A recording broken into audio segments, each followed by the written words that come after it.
So for me, na founder is a इलायची कि इलायची के दाने सा मुकद्दर है अपना.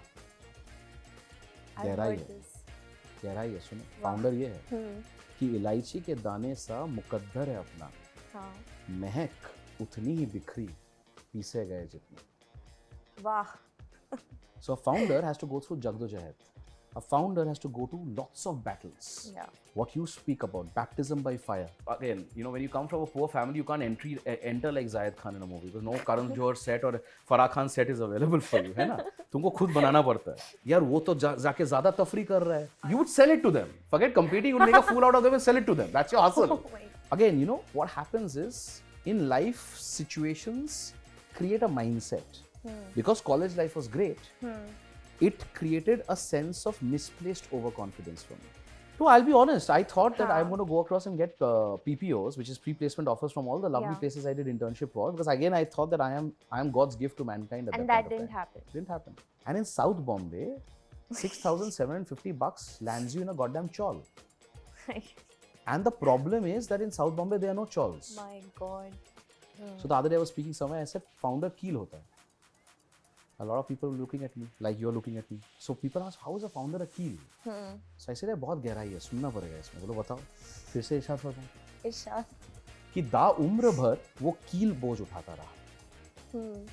दा उम्र भर वो कील बोझ उठाता रहा. और ये कमबख्त दुनिया जो है उस तस्वीर की वाह वाह करके निकल गया.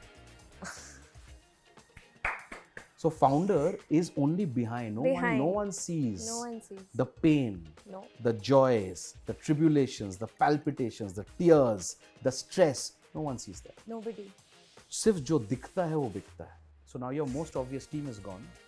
Your most obvious support system is gone. Your most obvious customers are gone. Your most obvious cash flows are gone. Everything is gone. Can you still go across and build it? Can you still go across and create something? And if you have that hustle in you, if you have that madness in you, then you should go across and build. I always pitch. You're as strong as your weakest link. अकेले आप एक नाव बनाओगे, इकट्ठे आप एक बहुत बड़ा जहाज बनाओगे. नाव और जहाज में ना आपका जर्नी का फर्क जमीन आसमान का होगा. That's the way I take it, and that's the way I would like to leave it at.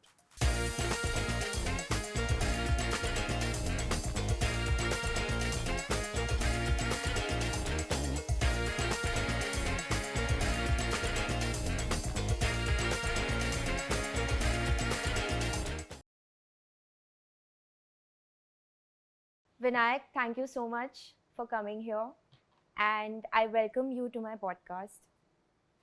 I want to straight jump into the conversation, and let's start with your life's journey, like your introduction to life. I think you've been a fighter from day one.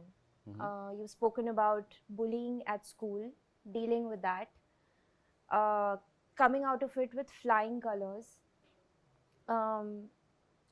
We'll start with your work life, but I think first I want to focus on what happened. Like there was a bullying incident and it was quite rigorous and it was every day. I mean, bullying for me, there was one incident and then I didn't go to school the entire year.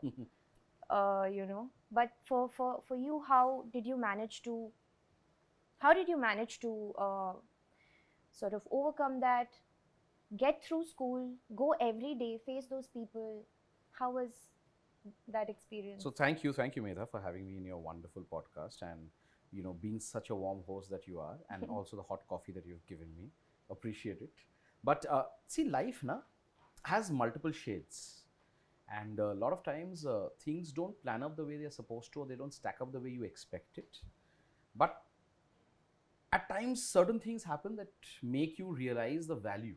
So for me, if I have to step back, I come from a background which is maybe middle class or maybe mid-middle class. So I keep saying this, it's a beautiful zone. Why is it a beautiful zone? Because it's the ever aspirational zone. है ना, आप ना जिंदगी भर वो aspiration के conundrum में घूमते रहते हो. Because आप इतने गरीब होने कि you've lost all hope. And you're definitely not rich. So in that zone of वो two wheeler का बंदा जो four wheeler का aspiration करता रहता है. Right. And it's like, boss, life में बहुत कुछ हो सकता है. How do you go about it? When you come from that background, a lot of your takeaway, a lot of your thought process is about constantly being able to achieve. And I was born in the eastern part of the country. So I was born and brought up in Calcutta. A lot of your mindset in terms of the eastern part of the country when you come from, and especially your background, which is middle class, is that you have to make yourself worth enough to be able to earn your livelihood and to be able to not just take care of yourself, but take care of your parents as well. And that seed is embedded in you right from childhood. So from the very beginning, in Bengali, there's a kahavat that manush hote hobe, which basically means that you have to become a human being, which means you have to be independent, be able to take care. Yes. And the second thing is you have to take care of parents as well. Yes. So the embodiment of duty and the sense of duty is again embedded. So when you're growing up, and for me, my growing up in school was divided into two phases. So this is phase one, and bullying is a situation which does not happen instantaneously. A lot of people talk about it in a very over dramatized manner, but I think it's a situation that leads on to a situation where you face bullying. That bullying could be in multiple aspects. So I was born in, as I said, I was born in Calcutta. I was in an all-boys school, and all-boys school has its own pros and cons. Okay. I think the biggest pro is that it makes you ready for life in a very different manner, because you're getting beaten up literally from the very beginning in terms of different thought processes, not physically, but thought processes. So I was that child who, from maybe class 1 onwards till class 8, and over a period of time, because mindset keeps outlining things in a manner, I was a child who was growing into a shell. It wasn't so initially, but by the time class 3, 4, 5 happened, the shell kept increasing. So I was a person, what you see me today, or what the world knows me as today, or what the Vinayak Burman of today is, or maybe the world talks about the Founders Council and all the beautiful things that are there. I was the diametrically opposite person. I used to stutter, I used to stammer, I was an introvert, I would not be able to confidently talk to people. And as a result, it proceeded to a situation where I was a soft target. So it's not like bullying was intentional, it was more transitional, because कुछ लोग soft target बन जाते हैं. Yes. And you become that person जो एक 100 बच्चों के class में घुसता है और बाकी 99 बच्चे जो है चौक फेंक के उसको फेंक के मारते हैं, and they shout Tommy, Tommy, Tommy, or some bullshit which will happen to basically try and set out your angst on someone. Right. What that does, it actually has an impact on your mental wellness. Today we talk a lot about mental wellness. Those days people wouldn't even realize what is impacting your mental wellness. Yes. I guess that part impacted in a manner where class 8, I still remember, and a lot of people don't talk about these things, but I think you should, because these are your foundations. So I lost a year in class 8. So that was my first introduction to failure in its strongest sense. Yes. Because suddenly you realize you're not with the same batch anymore. You're not with the same people. You have now gone across and had a stamp mark saying you failed. Right. So that's your first introduction to what is tangible form of failure. Yes. Because intangible form में कुछ ना कुछ होता रहता है, but tangible is a mark which society will also tell it's you. a societal mark, yes. It's a societal mark. Yeah. तो यार ये बंदा तो यार class fail कर गया. And in your teenage. And yeah, class 8 is like about to be teenage. Yes. You're right, just Yes. about that area. I mean, so many changes are anyway happening. Correct. And it's very formative and vulnerable, right? Yeah. But that actually turned out to be my blessing in disguise. Because what happened from there was a pivot. Okay. अब pivot लोगों के बहुत सारे situation के लिए होते हैं. At times, maybe an individual is also responsible for a pivot. In my case, there was an individual who was a school senior who I give a lot of credit in terms of my personality change. He was about 3-4 years senior to me, and I remember when I had lost that class 8, and had failed, and I was repeating that class 8. Yeah. And I remember an incident where that senior then introduced me some other aspects of life, right? I got introduced to the serious form of martial arts. I was introduced to weightlifting at that point of time. I was introduced to debating. I was introduced to a few other things which became the extracurricular part and not just the academic construct. And that's where I bloomed. So from there onwards, which was 8 part 2 to class 12, I was a late bloomer, but I was that person who then went out to become perhaps that class leader, that typical life was very, if I filmy style mein agar main bolu to, that Shah Rukh Khan lifestyle of a school where you're there in every debate, you're there in every fashion show, you're known very well because you're popular, you've build a decent physique for yourself because you got introduced to weight training. Lot of things which intangibly build confidence. So I'm imagining you in college Yeah. And like you said in your Yeah. previous interviews that, you know, I was this stud of a guy. So I'm imagining like a you know, मैं हूं ना type entry of Zayed Khan. हाँ मतलब वैसा नहीं था but yeah I made it like that because again you know when you come from a poor family you can't enter like Zayed Khan in a movie because no Karan Johar set or Farah Khan set is available for you है ना तुमको खुद बनाना पड़ता है but what it did was it taught me the concept of what today people talk a lot about which is jugaad. Okay. What people today talk about in terms of hustle, what people today talk in terms of going across and navigating and circumventing the situation to your advantage. Okay. So for me, that life of jugaad, that life of hustle, वो फोड़ना है, कुछ मचाना है, was embedded at that time. So college life led to a construct again because you come from that background. You're always in that, I told you, aspirational zone. You want a better lifestyle. You want something better for yourself. You want to go across and watch that movie or hang out with more cooler people. Or you want to be treated well. Yeah, Like that's you much want- deeper. You yeah. come to those deep thoughts later in life. At that early stage, you're not that deep. You're a little frivolous and superficial. So every time at that point of time is about कि यार जो दिखता है वो बिकता है. यार Right. उस बंदे के पास तो अच्छा बाइक है. Right. उस बंदे के पास तो अच्छी बंदी है. हाँ. यार वो तो जाके ज़्यादा तफरी कर रहा है. And you're like, dude, what the hell are you doing? Yeah. Because you don't have that, you know, the luxury or the ability to afford that luxury. Right. So then jugaad comes in. How does jugaad come in? You look at opportunities. So for me, opportunities came in the construct of, you know, beautiful odd jobs. So a McDonald's or a Pizza Hut, a 25 bucks an Wow. hour or a 35 bucks an hour, Wow. plus a burger and a Coke free or a pizza and a Pepsi free. So all those additional hustles से ये ले और पैसे आ रहे. Vinayak, how old were you? I would have been 19, first year of Wow. college, 18, 19, yeah. So the last bit of the teenage left, but again, what it does is, it makes you street smart. Yes. It makes you realize कि अगर आप हाथ पैर मारोगे, हाँ. you can have a better life, Right. a better quality of life. Again, I'm not going into too much of deep thought process because depth आने में इंसान के लिए vintage चाहिए. You need to see a lot of life to understand the value of depth. But cut to 25 years earlier, 20, 22, 23 years earlier, your ability of hustle or your ability of that quality is that instantaneous benefit, that immediate benefit that you're looking at. कि आपको life बेहतर करना है. Right. So that led to me having a side gig in college. So I would say that I got introduced to the essence of entrepreneurship very early in college, Yes. right? So I had gone and done some jugaad with some mechanic. और हम क्या जाते थे, हम जाके ना वो भंगार बाजार से we used to buy these 6th hand, 7th hand, 8th hand YSD Javas, RD 350s, Bullet Suryas, which are classic bikes but nobody had thought of. Right. And वो भंगार में हमको मिलता था chassis और engine के साथ. And then we would contribute a little bit of our money, 4-5 हज़ार और डाल के, we would refurbish it and make it look spanking new like a collector's item. And then in your college you have those Amirzadas and you go and chipka it to them for some 20-30 rupees, 20-30,000. Compete with them. Yeah, yeah. You're at So par. you would sell it to them. Forget competing, you would make a fool out of them and sell it to them. That's your hustle. Oh my god. So that's where you get the money. And I realized that by the time I was leaving college, Huh. so again, I'll emphasize on two parts, and a lot because a lot of our audience, and your audience in this case, Yeah. would be of that age where they are in the formative years as Yes, well, right? There are yes. a lot of mindset is forming. Yes. So not for once am I saying कि आप जब पढ़ाई कर रहे हो पढ़ाई पे focus मत करो.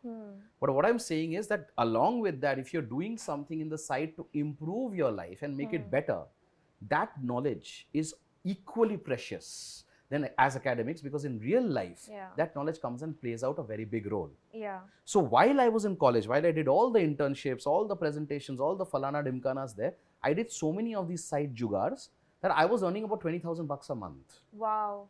And when I got my first job, Medha, हाँ. I was earning 1,500 bucks a month. Yes. So life का तमाचा वैसे आया कि कॉलेज में जुगाड़ करके 20,000 कमा रहा था, हकीकत में जब नौकरी किया 1,500 रुपए का नौकरी से शुरू हुआ. So that's how life treats you.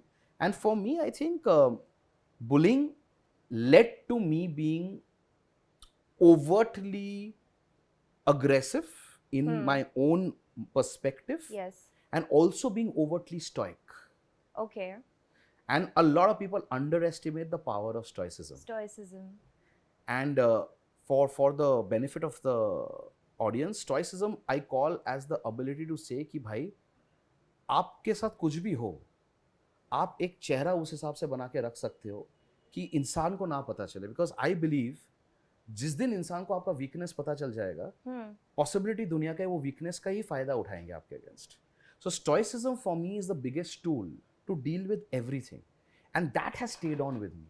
So those days of bullying led to my thought process evolving in a manner to say that that stoicism also helped me all the way up to my career, my professional journey, to my entrepreneurial journey. In fact, most in my entrepreneurial journey, because that's where again loneliness came in. Because Right. entrepreneurial journey is the loneliest journey you can think of, and the only ability that you can survive is twofold: either you're stoic or you're crazy.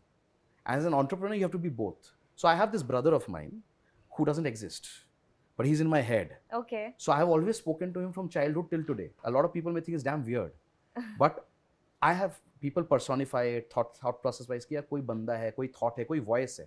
In my mind, there is this brother of mine who I take advice from, who I talk to. Is basically my inner conscience, Right. but I give it a form. But that allows me to go across and say that the journey, which can be as crazy, which can be as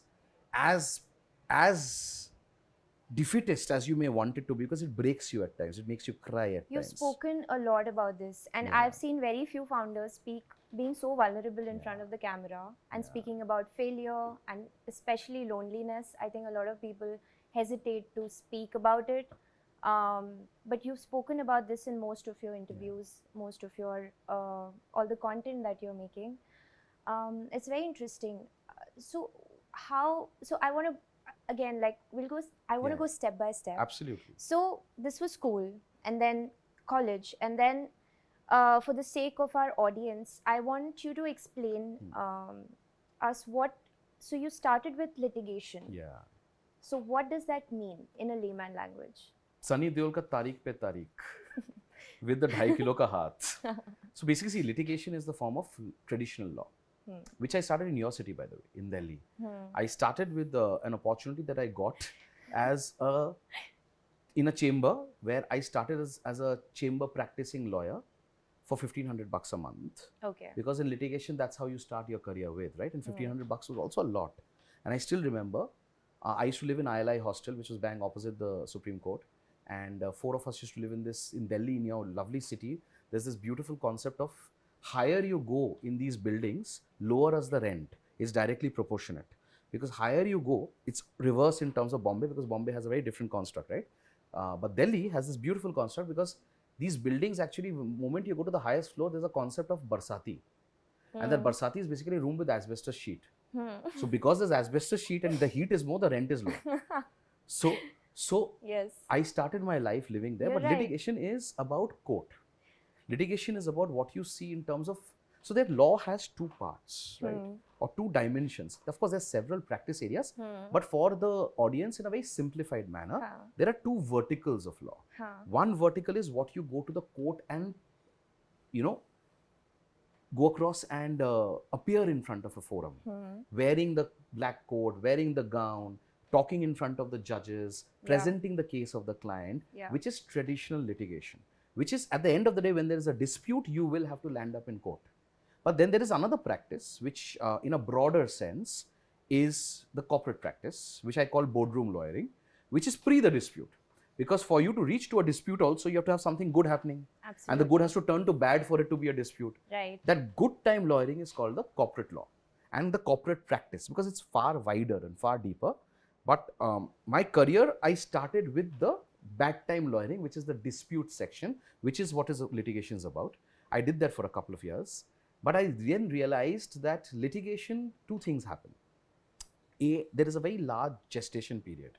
So you actually have to constantly struggle and keep on at it for about 10-15 years till you make a mark enough to come out of the shadow of a senior, Right. and start getting your own briefs from your clients. Okay.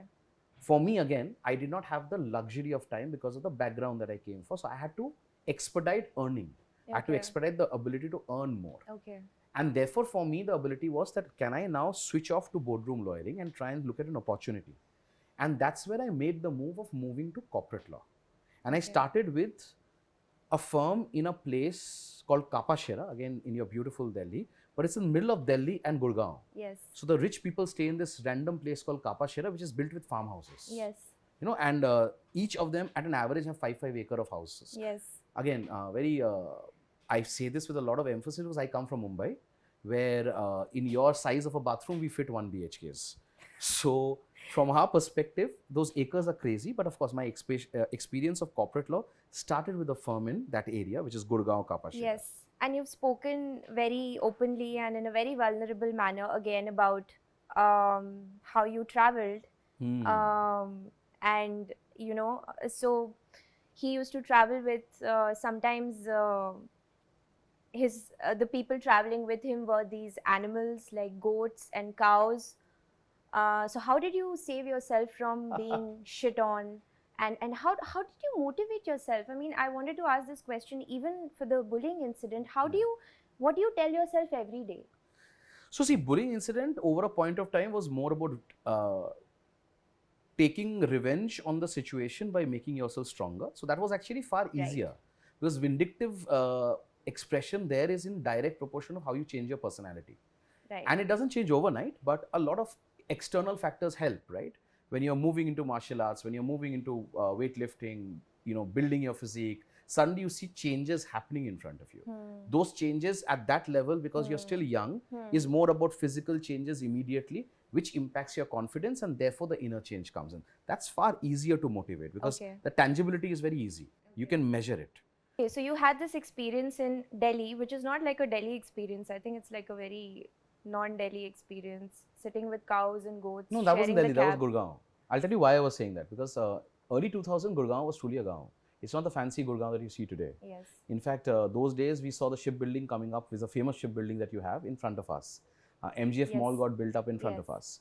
So Gurgaon, the only way you could travel those days, because public transport was not as nuanced as it is now, there used to be these 6-seaters called Suryas. Yes. And these 6-seaters would have, typically, depending on your luck and the day you're traveling, different types of co-passengers, and those co-passengers would also be farmers, because there were a lot of farmers which would move around in Gurgaon very evidently those days, because that point of time land was pretty available. Now, depending on those farmers, their co-passengers along with the farmer at time would be a goat or a pig. So you suddenly see, you got up in that the 6-seater Surya, and suddenly heard a bah kind of a sound, and you're like, oh, that's your co-passenger, dude. So you're like, okay, that's life. But Vinayak, you learn. But you've said this in your Josh talk. Yeah. Supriya Shobit forced me to speak on Josh, but yeah, they're sweethearts. I love them. Right. But I want to know more about, what, I mean, I'm a deep person. I've been a deep person since school. Like, that's how I think I'm wired. What is definition of deep? Deep as in, I think I've always looked at things with I've always questioned why. Someone bullied me, why? Someone threw a volleyball on my nose and almost broke it, why? Someone made fun of the way I looked or the way I used to have oily hair in school, and I loved it, I mean, it's Bengali, looking that way, or maybe, having your grandmom make braids, and then you go to school. You never even give it a second thought. You never give it a second thought, and then you go to this place and you go to a DPS and RK Puram, and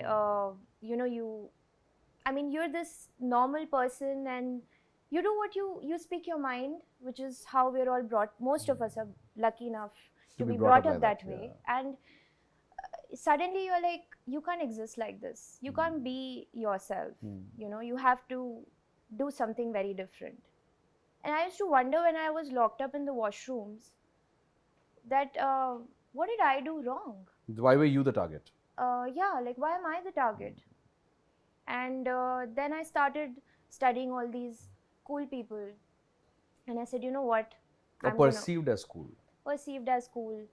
Yeah, I mean, a few people who were very cool in school, probably not that cool now. But that's what happens. Life happens. Life happens. Yeah.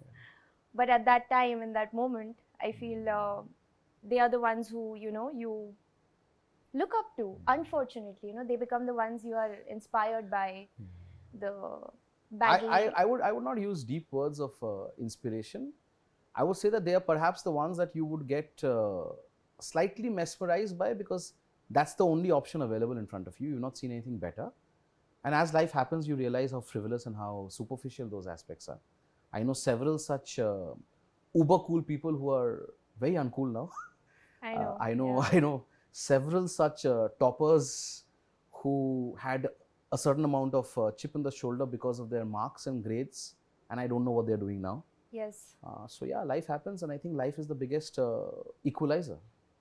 Yes, I think life is the biggest, and I feel that the world belongs to survivors. You know, us coming from middle class families, and I'm including myself in that group, and you know, hardworking people who are striving. I don't think I've ever the amount of money that I have made, or I don't think that has ever impacted. You know, I understand money comes and goes, and I see money as a facilitator rather than a, True. you know, and Transformer. rather than a transformer, and something to be spoken about or showed to other people. Yeah. I mean, the whole sight of, you know, the Gucci or the LV belts I just saw a few of them while I was coming here. kind of irks me, Yeah. you know. And if you don't have a under 40 under your belt to back yourself up, I don't think it I mean, It's the metal is not there. metal. So I'll tell you, my perspective on this is I had none of this, right? So see, I say this very strongly because I believe in it. What do you mean you had none of it? None of these break it down. platforms, right? None of these opportunities to go across and have something come to me as a platter. I had to struggle for everything. If I have to go back to my career, I had to struggle for making a place for myself. Yeah, I had to struggle for my first job. I spent 6 months looking for a job. yeah, So again, you know, what happens is in life situations create a mindset. Because college life was great, it created a sense of misplaced overconfidence for me. Just because I was winning several debates, I was doing theatre across the country, I was doing moot courts across the country, I was into some kind of student college organizations and student college politics. And therefore, college was larger than life for me. I was doing side gigs in college. So college was very larger than life. And for me, therefore, the misplaced overconfidence was that life is also supposed to be larger than life. But when that recalibration happens, when you suddenly realize that after you've done 8 internships in 5 years, and you expect the bulge bracket firms to lay a red carpet for you and say, yaar, tum hi ho, tumhare liye hum intezar kar rahe, padharo. And then you realize they don't even give a damn. yeah, And you suddenly realize you have no jobs because that overconfidence did not make you sit for placement. And as a result, placement went down the drain and you did not get any call. And you're like, okay, now what? So when you don't get a job for 6 months and you're trying and suddenly you realize that same life where you were the attention or you were one of the people who was always the talked about person in that small little world of college, and suddenly you're a nobody in the large world of real life. So that recalibration in mind is the toughest zone to enter. No, but how did this happen now? So you didn't sit for any placement. Yeah. And Because I was an overconfident buffoon. I mean, let's be selfish. Let's not be harsh on ourselves. And No, I'll be honest. I thought that I'm going to go across and get PPOs, which is pre-placement offers from all the lovely places I did internship for. Because again, I thought that I am God's gift to mankind. And that didn't happen. Didn't happen. I see. And then what happened in those 6 months? So in 6 months, I contemplated going back to doing side gigs. I contemplated to join a call center. I contemplated to do some kind of alternate professions, anything to get me job to, you know, some kind of sustenance to earn. Because my parents were very clear that they are funding my education and to whatever extent possible the lifestyle. But beyond that, I have to take care of myself because they don't have the means to take care of me for beyond a point. And law is a 5-year course. Of course, I'm still grateful to them that they supported me in those initial years to the extent that they could. But mindset got recalibrated to say that I need to now go across and grab whatever opportunity I get. Okay. So I call it the clutching straw syndrome. The clutching straw syndrome is कि यार इंसान डूब रहा है और डूबते हुए को तिनके का सहारा भी काफी होता है. So whatever straw that life offers to you, you have to clutch it and hopefully believe that you'll get pulled out from that quicksand. So for me, the first opportunity was getting a chamber practice in Delhi. Even though the salary was $1,500 a month, but that was my start. So also for your audience, you know, one of the important things that I want to tell your audience is, at least my learning from my life is, every opportunity counts. So मेरे लिए बहुत important है कि every opportunity has to get transitioned into a better opportunity. Now, because of the situation that I was in, I did not get any job. Which I got was an opportunity for me to at least say it's a foot in the door in the profession. Even though $1,500 was a joke, but it was a foot in the door in the profession. When I moved from there to the Gurgaon firm, it was a 2.5x multiple hike for me, which was, life was great, that means. Because 1,500 had become a 4,000 bucks. So that was again a great milestone, but 4,000 bucks means a little better quality in life compared to 1,500. So from a shared Barsati, I moved to a shared paying guests. Vinayak, how old were you? This was 18 plus 5, so you're looking at 24 years old. 23, 24 yeah. years old. So so then Gurgaon again, for me, was the introduction to corporate law. But for me, Gurgaon was a great place, but not the place that I saw myself living long term. And as a result, for me, corporate law, like Delhi, your city, is the mecca for litigation. Because it is known as the hub of litigation, because obviously Supreme Court is here, right? Of course, yes. Likewise, Mumbai is the financial capital. Yes. So it was the hub of boardroom lawyering. It was the hub of corporate law. Yeah. And for me, it was very important to try and get an opportunity there. So I kept trying, and then I again jugaad, hustle, outreach, all of it. मतलब बेहयापन बहुत जरूरी है. You know, बेहयापन, बेशर्मी बहुत जरूरी है, because core to a person trying to get an opportunity is to be shameless. जितने बेशर्मी के साथ आप हर चीज को चेस करोगे, कहीं ना कहीं दूसरे इंसान को आइदर तरस या फिर मे बी यू डिजर्व वाला कॉन्स्ट्रक्ट आके वो अपॉर्चुनिटी होपफुली आपके पास आ जाएगा. सो अगेन इन दैट बेशर्मी, I kept trying to get an opportunity in Bombay, and I landed up with an opportunity, a small firm in a place called Marine Lines in Bombay. And for me, again, it was almost a 2x hike, because 4,000 की जगह पे मुझे 8,000 मिल रहा था. I want to pause you again here. Yeah. I'm sorry, but I want to understand. तो litigation से आपको corporate law का कैसे, मतलब what inspired you? What did you see? Did you see like a Harvey Specter type person walking around, or did you, did you have a client who was a corporate lawyer himself? No. So life isn't fancy about all those things. ये सब Harvey Specter suits आज के date के ज़माने के बात है. उन दिनों क्या होता था ना, the inspiration was भूख. I'll go back to the fundamental. यार 1,500 रुपए कमा रहा था, मैं रोज कोर्ट जाता था. सुप्रीम कोर्ट में there are only two stages that matter. Admission stage and final argument stage. And in both admission stage and final argument stage, the senior counsel matters. And for you to be a senior counsel, your gestation period is 20 years. Okay. And if you're lucky and if you're that good, because they are brilliant, the senior counsels, right? Today we brief so many of them, we work with so many of them, but I've seen how brilliant they are. And I personally thought I'm not that brilliant, number one. Number two, boss, I had hunger. 1,500 रुपए में पेट नहीं भर रहा था. Right. So I was like, boss, what is the opportunity? Opportunity is I need to go to boardroom lawyering. I don't cease doing this for 15 years and looking for that break. Again, mahal matters. I keep saying this. Mahal हर चीज determine करता है. And I'll link this to later on in life and how that connect happened even with respect to founders that I advise today. Mahal takes care of everything. See, if you come from a background where you're comfortable, where life does not force you. I can see the arrow coming somewhere, but I think I won't blame you on it yet, because you've built your own life. I keep teasing you about your Razas and your Hussains, but I don't own any. But the fact of the matter is that, of course, you built your life, right? I'm talking about a little more in terms of, let's say, for example, you came from a background where I don't come from privilege. Exactly. So let's say you came. That's what I'm assuming. That's mahal. If you came from a background of privilege, if you came from the background to say that, boss, you did not have to worry about earning, you did not have to worry about food on the table, yes, your mindset evolves very differently. And your ability to take choices, risks, and other aspects become very, very different. Because you don't have to bother about earning. That is a life changer. I have a very important question here. Yeah. I think it's, is it important, because you've seen so many founders over the past 20 years, do you feel that it helps if a founder is from, say, a decently privileged background? Is it more helpful?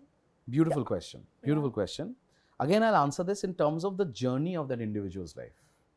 So if that person is from a privileged background but is starting a startup or starting a venture, when the person is slightly more mature and slightly has better understanding of world, that maturity along with the privilege will allow the founder to take calls which are extremely sensible and will allow the founders to build something far more sustainable.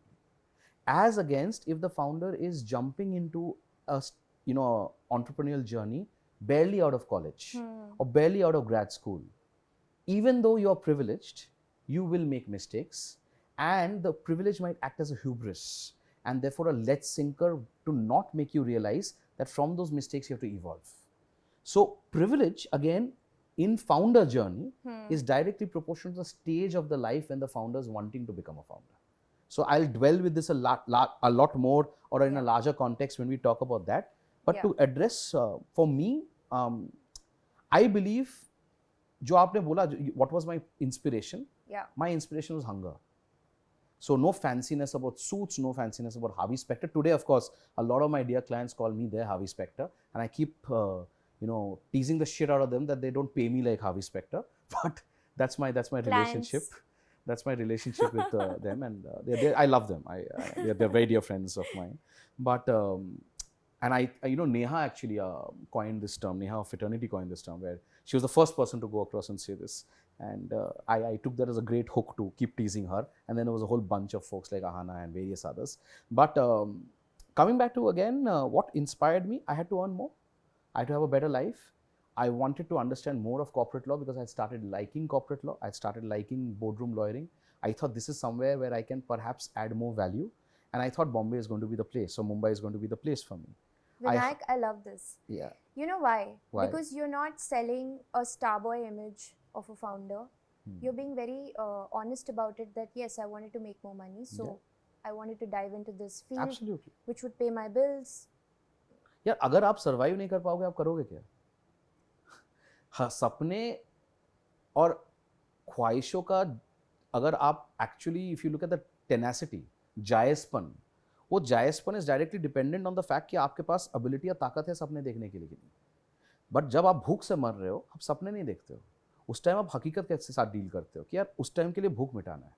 So a lot of people talk of beautiful things like do what you love, you must do what you love, you will never burn out, you will always be happy, you will always be successful, follow your passion. Again, that's directly proportional to your background. You believe that? I believe that. Now imagine, Medha, if you came from a background where you had to go across and fend for your entire family and earn everything for your family at the time when you started your career. I probably wouldn't have quit my job. Would you have quit your job? I wouldn't. You would have completely been dependent. So माहौल matters. ये ना लोग जो कहते हैं बहुत सुंदर लगता है सुनने के लिए, लेकिन आपको जब आप अपने लिए, फैमिली के लिए, परिवार के लिए, माता पिता के लिए कमाना पड़ता है, then you have to go across and focus on only earning. So I believe that do whatever you do so well. इतने शिद्दत से करो, इतने पागलपन के साथ करो, इतने जुनून के साथ करो, इतने पैशन के साथ करो कि you excel in it.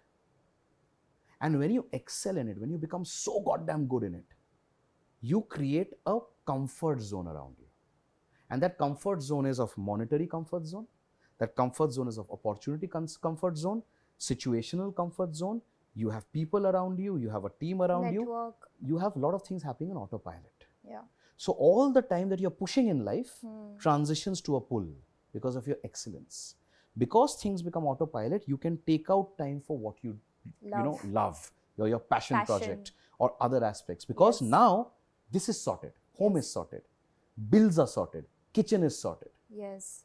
So that is the way you look at it. So when I was looking at my inspiration, my inspiration was my kitchen. I had to earn more. Yes. So I came to Bombay. अब Bombay में कहानी हो गया मेरे साथ है. So वहाँ पे क्या कांड हुआ? So 8,000 rupees was a 2x hike. Yeah. And I thought, यार 4,000 कमा रहा था, 8,000 यार. हाँ. But nobody really told me that in Mumbai, 8,000 जब tax काट के आपको मिलता है, about that time, those days, I got 6,750 bucks or something. And in South Bombay, 6,750 bucks lands you in a goddamn chawl. And the problem is that in South Bombay, there are no chawls. My God. So I don't believe this. Yeah, South Bombay doesn't have chawls. You know Bombay. I don't believe you. You take jogs in Marine Line. I know that, and I've witnessed you taking jogs on Marine Drive. Let me clarify this. Yeah, you walked out of a meeting because you had to go across and jog on Marine Drive. That is beautiful, but that is what I'm trying to say. That's me at 33 when I've already founded 2 companies. Exactly. But when I started my job, Could you have first done job, I did not want to compromise on a sea view, but I wanted to be financially independent. So I, again, this is not a struggle or rags to riches story. It's a very normal story of a normal girl from a normal background, normal upper middle class background. I said, no, I have to. My parents were very, I think, all thanks to them, that they've always made me very capable of being independent. They said, you must earn your own money, irrespective of the amount. You must have, you must know what it feels like to be financially independent. Absolutely. And I feel for bringing up a girl child in Delhi, in an environment where most parents look at marrying off their daughters, I think this kind of an upbringing was a blessing. Absolutely. So my first residence in Bombay was a paying guest, where I was sharing one room with another girl, but the room was overlooking the ocean. It was right next to the Charni Road station, and this old house called Zavir Mansion, and I was paying so much. House. I was paying so much for that half room. Which year was this? This was 2011. So 2011, for half a room, you would be paying about 18 to 20,000. I was paying 13,000 rupees, and I was sharing that room with a friend. And yes, you're right. If I took the food as well, with the food, 18 to 20,000. Yes, it would be 18, 19,000. And in that food, my landlady was a very sweet Gujarati lady. But she, I'm like a Bengali, and I need eggs in the morning and all of that. So there was the precondition to food is it should have moved sometime before it entered your stomach. I understand the Bengali mindset. Yes. And in Gujarati is the only thing that moves are the plants because of the wind. So I have a lot of Gujarati friends. But my story in Bombay was not as comfortable because I got dhoka-fied. Okay. Why dhoka-fied? Because 8,000 rupees में 6,750 था. Yeah. 6,750 में मेरे को लगा था Bombay is going to give me a lovely life. And South Bombay didn't have chawls, and I had to live in South Bombay because my office was in Marine Lines. Right. So opposite Marine Line station, there's a place called Chandanwari. And since you've lived in that area, you'll know the speciality. And I speak in this and I talk about this in several forums, that my journey in Bombay started where most people end their journey. Because Chandanwari is the largest crematorial ground in the city. So most people end their journey there. Yes. है ना? But I started my journey there. Why? Because Chandanwari के पीछे ना, there's this place called Parsi Khana. Okay. And Parsi Khana is the area of these dilapidated buildings, which is given out in dormitory form. So that is the chawl of South Bombay. So my introduction to Bombay was in a dormitory, where in a 600 square foot room, 24 of us used to be on the floor with gaddas. 24 boys in a 600 square foot room. That is what dormitories are like. My God. And you would have one broken Indian loo next to it only, with the life ka jugaad there being that don't land up being 24 in that loo. And life trains you in a manner because it's a floor, right? And it's a dilapidated condition. One fine day you suddenly see a rat going by. The other fine day you see a cockroach going by. And you realize, okay, is your life better or is their life better? Yeah. Because Bombay can be very harsh. Bombay is very harsh, and I am, so this paying guest was not the first residence that I landed. It was my third, because I got kicked out of the first two. Because of eggs? Because of? Eggs? Not because of eggs, because both my landlords were Parsi people, and they were friends. So the first lady said, I love, my first boss was Parsi, and first two landladies were also Parsi. I love their culture. Yeah, it's beautiful. However, I think there was something of the first landlady, I think her son was coming back or something, so she said, no, you have to leave. And there was no contract or there was nothing signed. Yeah, those days nothing is there. It's on face value. So I had to leave, and finding a house in Bombay is, again, it's terribly difficult. Terribly difficult. Then the second landlady, there was one day, she was an old Parsi lady, really sweet lady, but there was a roach in my room and I sprayed it. And she said, you're causing air pollution here and you have to just vacate. And it was 11 in the night. And so I left that, and for the next 3-4 days, I actually had no place to sleep.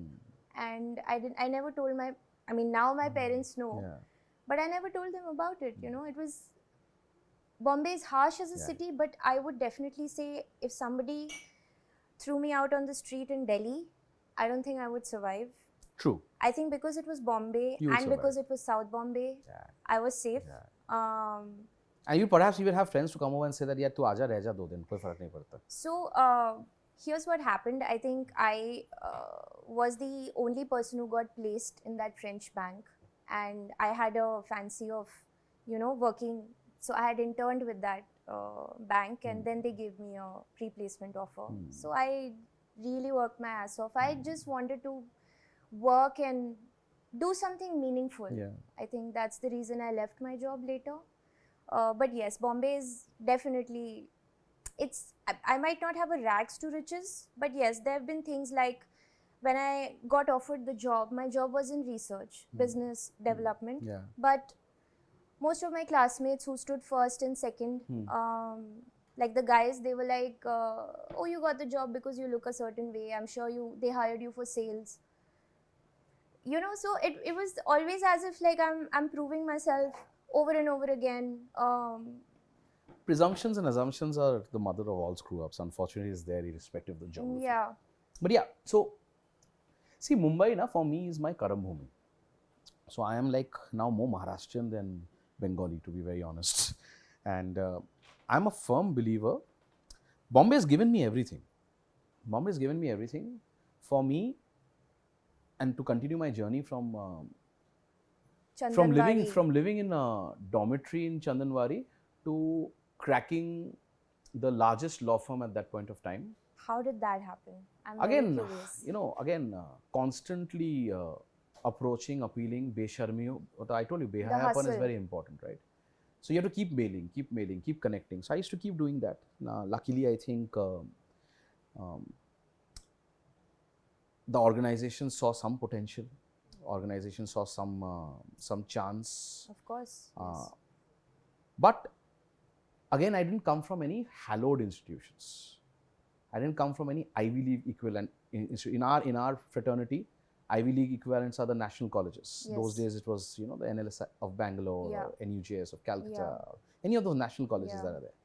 And I came from a college which today is extremely popular and very well known as Symbiosis. But those days, Symbiosis Law School was under Pune University. Okay. So we used to get the Pune University tag more than what the college is.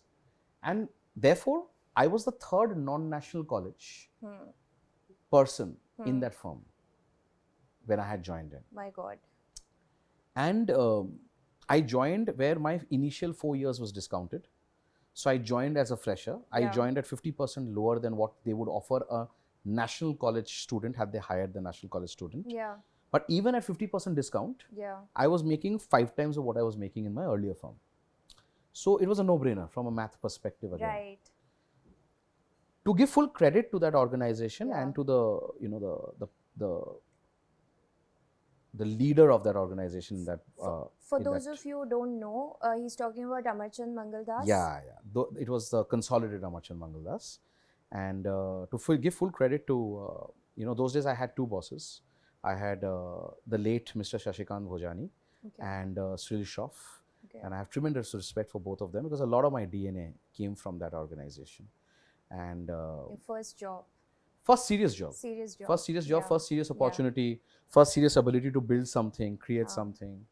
And to hold them true to their word, they fast-tracked me. I was in 5 years, I think I was in a position of being a principal associate, which is like a junior partner almost. And but I call this very, you know, this essence of entrepreneurship a Suleimani कीड़ा. अगर है तो सोने नहीं देगा और नहीं है तो जागने नहीं देगा. And मेरे लिए ना वो हमेशा था. So even in those organizations, so even when I was in that firm, I had that कीड़ा of doing something of my own. I was building a lot of relationships of my own, a lot of client relationships that I was developing. I was bringing them also in terms of what was there. From there, I moved to another organization because there I was getting an opportunity to build a team completely. I see. And I want to pause you here. I want to understand. So, throughout this journey, what I can get out of this is that maybe networking and meeting with a lot of people helped? So I think networking at that age did not happen as much. I think what happens, see, How I'll- did you bag the job? I'll tell you. So initial days of any job, you're expected to, whichever job that you do, wherever you do, you're expected to deliver your deliverables. Right. And you're expected to deliver them with a certain amount of quality. Yes. And the way you progress is when you start delivering above the quality or above the expectation. Yeah. So for me, that's very important. I'll come to a philosophy of what I do in terms of my hiring nowadays. But for me, it's always the benchmark has to be above, right? Yeah. That's how I used to deliver. Yeah. But networking and all of those aspects come separately, right? It's not a part of the job because you're focusing on delivering. And our lives as corporate lawyers used to be extremely busy and extremely long Yes. in a day, because Yeah. out of 24 hours, today nowadays people don't talk too much about it, because if you talk, it becomes quite a scandal, Right. like it happened with a particular person. Yes. But we used to work normally 18, 20 hours a day. Yeah. And without any thought process, without Yeah. any construct to say that there's any issue about mental wellness, work-life balance and all of that. Yeah. Because for us, it was that opportunity that we were getting to work, Absolutely. which mattered. Yeah. The fact that I was getting 3 matters Yeah. was my biggest achievement. Yeah. The fact that I could go across and build it further was Yeah. my biggest achievement. Yeah. So I couldn't think of the hours. Yeah. I would keep working, Yeah. keep hustling, keep Yeah. building. So once that delivery happened, a Yeah. lot of client comfort would come in. Yeah. Then clients would automatically introduce you to somebody else. So, those days, aapka networking ka concept is not something that would come out easily. But I believe, and in our professional services, one of the most understated powers of what I could say is inherently our asset is the power of repeat and referral. So, for example, Vertices, 90% Medha of our book is repeat and referral. 5% is BD. So I'll come back to all of those linkage, but I'll tell you about that point of time. That point of time, what happened was when you're doing something at that level that I was talking about, कि आपको हमेशा आपके level से ऊपर करना है. When you keep doing that, you create a wow factor. And that wow factor in life, whatever you do for the benefit of your audience, irrespective of the profession that they are in, right? Yeah. When you keep delivering at 110, 120%, there is a wow factor that will come in. Yeah. That wow factor, at least in our profession, led to clients referring to other clients. So I was getting this Suleimani Kida coming up to say, yaar, ye to ban raha hai. I'm being able to create a chain. At that point of time, what happened was an opportunity came by where I joined a firm. It was called ELP, Economic Loss Practice. When I remember Rohan Shah, who was the managing partner of ELP, again, a person I have tremendous amount of respect for, because a lot of my entrepreneurship instincts came from that man, Yeah. because I saw him build a beautiful firm. I saw him create something. I saw him the way he was dealing with clients. And I realized that in our business, when you want to become from a service provider to a founder or an entrepreneur, it's Yeah. not just about lawyering. It's about being much more than a lawyer. Of course. And that is the transition that happened. That is the mindset that happened, where during that journey, I learned a lot of that from this individual. And from Rohan's perspective, I learned the value of what relationship management can be. And how Okay. important the power of relationship management is. Yes. Networking comes at a much later stage. Yes. For you to be able to get access to network, the first layer is about relationship management. Yes. But वो सुलेमानी कीड़ा रहता है. As I Yeah. said, है तो सोने नहीं देगा, नहीं है तो जागने नहीं देगा. So those years also it was constantly there. यार खुद का कुछ करना है, खुद का कुछ करना है, खुद का I कुछ see. करना है. From And- your ELP yeah. days. Yes. And 2016, 4th of April, me along with 2 other co-founders of mine, one associate who we hired in Starbucks and one part-time office boy, we started Vertices Partners, and in a 450 square foot office in Nariman Point, because Okay. that's what we could afford. Yes. Cut to 7 years later, that 4 people ka team has become an 80 people ka team. That 450 square foot office has become in Nariman Point a 7,000 square foot office. Wow. In Gurgaon, you've come to our office. That's a 6,000 square foot office. Yes. In Bangalore, a 5,000 square foot office. There are about 40 of us in Bombay, 20 of us in Gurgaon, 20 of us in Bangalore. And the organization has grown today to say that perhaps it is one of the go-to firms Yeah. for a lot of new age entrepreneurs, for a lot of new age businesses. Because when we started that, I had a contrarian bet that I took. And this is a very important segment that I want to outline, because this leads to the thought and the DNA of the firm and the DNA of how we built everything today. I can see when you're talking about your firm, there's like, there's suddenly there's a spark that lit up, and 100%. you're just 100%. no, but so you founded Vertices Partners in April 2016. 7 years later, we see that with 2 people, and 7 years later we see 4 people. 4 people, Yeah. and 7 years. So there was Archana, there was Amit, Huh. and there was Vishal, who was our first associate. Today he's a partner with the firm. Okay. But 4 of us. That's how the firm started. Okay. And 7 years later, Yeah. we see a team of 80 people across 3 cities. Yeah. I want to know everything about this, of course, and it's extremely inspiring. Like hearing within this 1 hour, hearing your story from those weird commute vehicles. I forgot. You're fixated to the commute of the goats and the No, but pigs. I can't believe it's the same person. You see, like for me, I'm visually imagining you sitting next to A goat. a goat. You're cow. visually imagining me. No, a cow doesn't fit in a. Again, sorry. Horse cars is very different, Medha. But in Gurgaon, when you come in, You had to. a cow can't fit in a 6-seater Surya. It's So, difficult. Even in the Surya. mental imagination, it's In a difficult. 6-seater Surya. Yeah, those autos are called Suryas. So I'm imagining. If you have ever seen a 6-seater Surya, that is. I don't think I've seen that. I'm imagining Privileges. you saving your foot from the poop. The poop. Yeah, that's also Jugaad. You're right. And that's a very, I don't know how amazingly you've thought about this. So that exactly was the reason I used to do something, which also was one of the initial levels of hustle. So अब जब 6-seater Surya में जब आप main seat में बैठते हो ना, so 2 rows होते हैं facing each other. That used to be 10 rupees per person. But उसके पीछे एक elevated seat होता है, जहाँ से गिरने का chance ज़्यादा होता है. But that is 5 rupees because of the fact that it's elevated, it's uncomfortable. So for me, I took the hook to say I'll sit in the below wala thing, my shoe will be safe, and I save 50% of the fare. So life ka jugaad on small things matter. So those were my jugaad ke incidents which built what I am today. So the reason I am the way I am today, and again, of course, today the firm is in a very autopilot zone. But I am one of those very non-lawyer lawyers. You met so many counsels, you met so many lawyers. You and I have I've met so many counselors. And you have so many friends also as lawyers, right? Yes. And you and I met about a year ago, and today look at the friendship that we have. The whole thought is I am a very non-lawyer lawyer for the simple reason that I believe I'm far more an entrepreneur than a lawyer. After you left, I asked Harsh, Yeah. are you sure he's a lawyer? Are you sure he's the lawyer founder or he's the non-lawyer founder? And Harsh had to clarify 3 times. Medha, he's the lawyer. He's the lawyer. So I carry my brand on my chest, right? And that is the reason I am the way I am. I don't wear those 3-piece suits, which I used to at one lifetime, which I had earlier.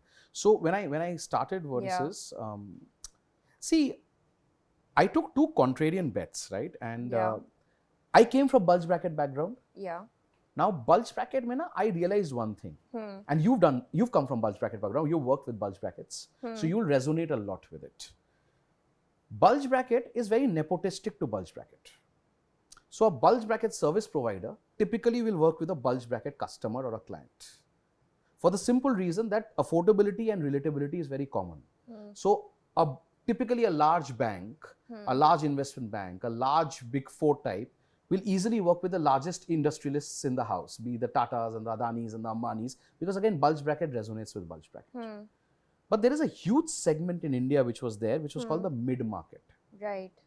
And mid-market was not getting that bulge bracket No का one was quality catering attention. to. Yes. Because bulge bracket के लिए उनके औकात से बाहर था mid bracket. यार हम थोड़ी ना deal करने वाले इनके साथ. They are not worthy enough of us. I mean, that's one perspective. There's also another perspective. I feel that a lot of, I don't think the bank that I worked in, I don't think they would be able to deal with certain kind of, because in India there are all kinds of, it's not just about your wealth, it's about how you made that wealth. Of course. So it's about the lack of pedigree?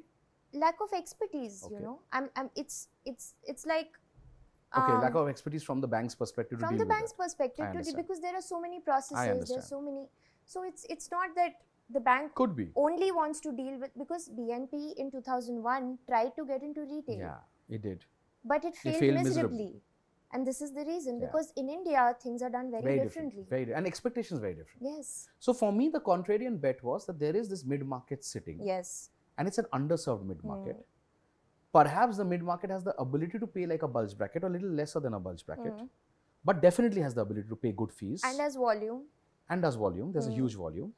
The second contrarian bet that I took, and today we see it 7 years later, a lot of celebration around it, but those days, I came from the background where I was advising the most marquee investors.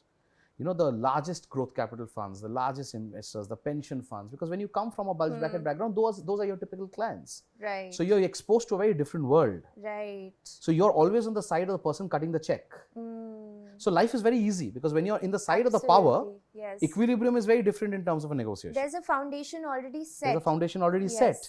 Life is easier. Yes. The person on the other side is the one who's in need. The FOMO management is in terms of, and I'll come to FOMO management and deal management later, but the FOMO is always in the recipient, not in the bulge bracket. Yeah. So life of advisors of bulge bracket was also very different. Yeah.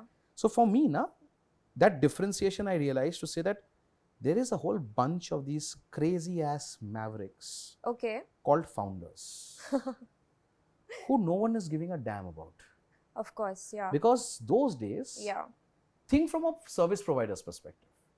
Service provider देख रहा है कि यार एक fund के साथ अगर मैं काम करूं, depending on the size of the fund, the number of checks it can cut, एक साल में वो fund 7 से 10 या 12 डील कर सकता है. पर एक founder एक साल में एक डील मुश्किल से करेगा. After a level of scale that the founder has reached, maybe 2 deals करेंगे. Maybe 1 inorganic expansion, 1 acquisition. So for a service provider, the repeat ratio of work coming in is far more from a fund than a founder. Of course. And you're talking about the year when I started my company. Yeah. So I was already in that from a service provider to a... And you must have felt that also. Absolutely. I think nobody, firstly, very few people understood founder hota kya hai. ये खुद, you know... तो आपके हिसाब से founder क्या होता है? I would love to hear from you first. Then I'll tell you what I believe a founder is. I feel founder is either the idea finds you or you find the idea. I think for me, it was it just found me, you know, the fact that and it still keeps finding me. I mean, I don't think I have called it a passion project, but since I came from a wealth management background, I wanted to register a private limited company. I saw people don't take you seriously. I was well educated, so I wanted to do things in a proper manner. Then I realized SOPs. Then I realized ground level pe to ho hi kuch aur raha hai. No one gives a damn. So as a founder, then I think I became a founder. Then I said, no, I have to balance both sides. Baptism by fire. Baptism by fire. So for me, a founder is a ilaichi. How come? Irshad farmao. Say Irshad. Irshad. That's what. Again, sorry. Lower middle class will explain it. God. It's Irshad farmao means you to say Irshad. Did you say lower middle class? I am lower middle class, na. I have to explain it to you. So Irshad farmao. Irshad. कि इलायची के दाने सा मुकद्दर है अपना. गहराई है सुनो. फाउंडर ये है कि इलायची के दाने सा मुकद्दर है अपना. महक उतनी ही बिखरी पीसे गए जितना. Wow. So a founder has to go through jagdojahad. A founder has to go to lots of battles. Yeah. What you speak about, baptism by fire. So the other day I was speaking somewhere, I said founder keel hota hai. A lot of people were looking at me, like you're looking at me. You understand what a keel is? I mean a nook. Yeah, nail, nook. So people ask, how is a founder a keel? So I said, बहुत गहराई है, सुनना पड़ेगा इसमें. बोलो बताओ. फिर से इरशाद फरमाओ. इरशाद. कि दा उम्र भर वो कील बोझ उठाता रहा. दा उम्र भर वो कील बोझ उठाता रहा. और ये कमबख्त दुनिया जो है उस तस्वीर की वाह वाह करके निकल गया. So founder is only behind. No one sees. No one sees. The pain, No. the joys, the tribulations, the palpitations, the tears, the stress. No one sees that. Nobody. सिर्फ जो दिखता है वो बिकता है. कि भाई तुमने कुछ बना लिया है. भाई तुमने फंडिंग ले लिया. भाई तुमने ओवर ग्लैमराइज PR कर लिया. भाई तुम अब फलाना ढिमकाना बन गए हो. It's the painting on the wall It's a that painting people on the see. wall. Not that just because you have Although- Razas and Hussains, I'm obsessed with paintings I'm- about yours. But Can- the essence that I'm talking about is, unfortunately, efforts of a founder is always discounted. And no one gives a damn about the journey that the founder has to take. You know, when I founded the company, when I registered it, let's say, I used to go to these banks and, you know, I used to go to, for asking people for interviews. I used to go to vendors. I'm the owner of this private limited company because I gave the first 50,000 that I gave to register the company was from my own pocket. I was extremely proud and I was 26. And the treatment that I got, and I was like, oh my God, there are so many owners like this because I came from that, Yeah. you know, service provider background, and I was so used to coming from Correct. BNP Paribas, and like you said, the foundation is set, and then suddenly you're the owner of what? Yeah. Nobody gives a damn. Nobody What gives do a you damn. want? Nobody gives a damn. It doesn't exist. Might exist on paper. You might have paid whatever for it. We don't Doesn't care. matter. You know, why should I become your vendor? Why should I become your client? I mean, client to bahut dur ki baat hai. We'll probably reach that.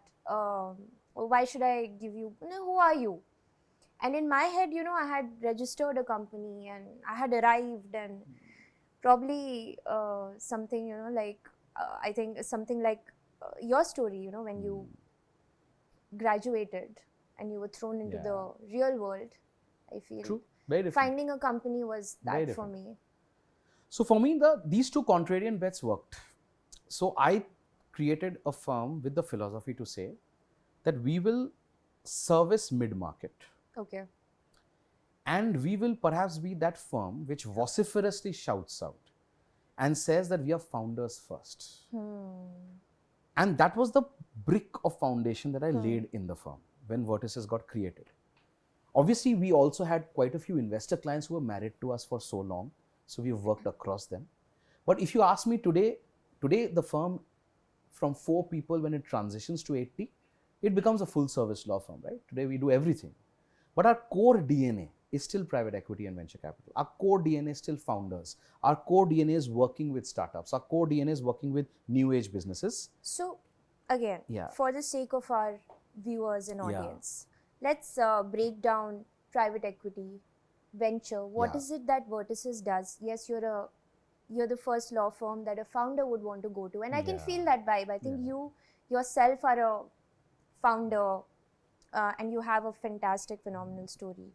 But what is it that Vertices can do for a founder? So our journey starts with people. I'll give you an example. I'll give you an example of some very dear friends of mine who are today, of course, very well known. But I've had the privilege of being in their journey from very early on, right? So I'll give you an example of someone like Shashank, who is the founder of Dehat, which is India's perhaps only agri-tech unicorn, or the closest to be unicorn. And I remember my journey with Shashank and Vertices' journey with Dehat starting from the time when he and I met for a founders agreement. Okay. And I joke about this a lot. He gave me chai in a cup with a handle broken, Oh. because he was in this Spring House ka chota sa office opposite Galleria Market in your Gurgaon, and I'd met him there. And those days I had that 450 square foot office in Bombay, and next week I think he came to Bombay for some work, and my snacks in Bombay used to be only 2 which I could afford: Parle G biscuit and Maggie. And I gave him plastic ke plate mein Maggie, and he's like, boss, ye canteen ka yaad dila diya tumhe. So IIT canteens, law college canteens had a lot of Maggie histories and Maggie stories. Yes. So from there, our journey started. So to today, where we have compositely worked across maybe, I don't know, more than 1,000 crores of capital raised for the company. And the raise of the company to the level where it has worked. And we've been their counsels for all their capital raises, all their inorganic acquisitions. Yeah. So this is one example. I have hundreds such examples, right? Now, several of them I don't want to now Vinayak, mention. then this sounds to me like, you know, I feel a large part of your job, if I must say, is to also vet a founder. How do you see which founder has it, which founder may not make it? I'm sure that. Yeah. So there are two landscapes of thoughts here, two mindsets of thought here. Do I have to now, and I'll tell you how the landscape of thought also evolves, right, over the period of time. Cut to 7 years ago, what mattered was that founder में उतना ही जुनून है कि नहीं, उतना ही शिद्दत है कि नहीं, उतना ही पागलपंती है कि नहीं जितना मेरे में है. I am building an organization. Is that person also building an organization? Yes. Can we work together? Can we grow together? Obviously, the thought process there was that every mandate matters. Okay. Even a 25,000 rupee or a 50,000 rupee mandate matters when you start off. Even a 25,000 rupees or a 50,000 rupee mandate matters when you start off. But cut to 7 years later, when you have reached a certain stage, is it only about the mandate or is it something way beyond? Obviously, it's way beyond. So I'll tell you the evolution that happens. So you ask me, what does Vertices do? First, let me answer that. Yes. A founder comes to us at different stages for different things. It could be as simple as the first time the founder wants to set up a company or incorporate a company, and they have heard about us, and I have a startup team in my firm, and I have a company secretarial team in my firm, and they handle that. Okay. A founder can come to us for the first level of friends and family and fools money, which is the first round that ever comes in, because I believe the triple F is the most important core. Yes. You have to have friends, you have to have families, and you have to have fools who believe in you. Yeah. Fools because they love you. Yeah. Because it's a madness, like entrepreneurship is madness. It's shooting an arrow in the dark. Yeah, and you don't know whether it's going to come back and hit on you or it's going to go somewhere and target, hopefully, the North Star. In that situation, you go across and come to us, we help you with those documentation, we help you with those. Yeah. A founder can come to us for serious capital raise, where you bring in the first institutional investor. A founder comes to us for growth capital, which is C, D, E onwards. A founder comes to us for complicated stuff like founder disputes. One founder wants to exit, one founder continues. 8 founders are there, 3 of them are suddenly demotivated. How do you recalibrate the whole thing? Situations in terms of maybe unfortunate incidents between investors and founders. How to deal with that, how to align things, how to create some kind of ring fencing. Founders come to us for exits, which is in India least celebrated, which I think should be far more celebrated. India, unfortunately, has become a situation where in this country, funding is much more glamorized as an exit. So a lot of founders' pedigree is based in, "Arey, tune itna paisa raise kar liya, arey, tune itna paisa raise kar liya." Unfortunately. Exits should be celebrated far more. Yes. That you actually made an exit, you actually went ahead and gave fantastic returns to your investors, to your shareholders. So lots of things. So founders come to us for an exit. Founders come to us post an exit कि भाई अब इतने पैसे आ गए हमारे पास कि maybe we need to have treasury structure, we need to have estate planning. So I keep joking with my client friends that हम वो बेताल है जो आपके साथ जिंदगी के साथ भी है, जिंदगी के बाद भी. So we are there with you throughout. हम छोड़ के जाएंगे नहीं. But it's not like we are just a law firm. We are beyond a law firm. That's the core that I started creating. Can I have a trust? Can I have a currency of confidence? Can I have the currency of friendship with Medha? For Medha to say that Vinayak or VB would have been my lawyer.